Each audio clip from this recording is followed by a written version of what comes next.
Good morning. This is my sari-sari store. Tingnan nyo.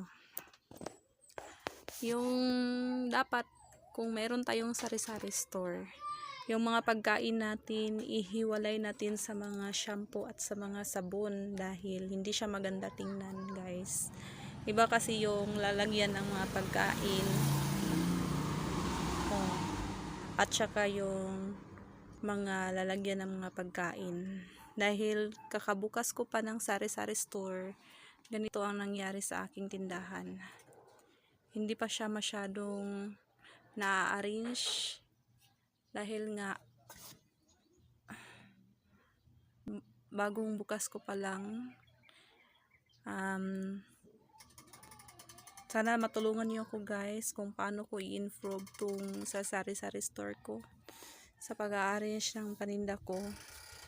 At dito na portion, bakante lang to siya, wala siyang screen, hindi ko siya nilagyan ng screen. At dito yung sa front niya.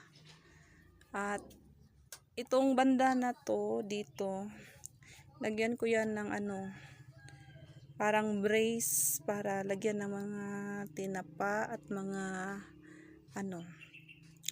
mga may importanteng bagay dahil ma-catch up dito ng mga customers kapag bumibili sila. Ito, guys. Then ito yung yung wine door. This is also my paninda, hindi ko pa na-arrange, guys. Very kalat talaga, guys, dahil gamay kaunti lang yung space ng aming sari-sari store. And thank you for watching. Just support my vlog. God bless us all.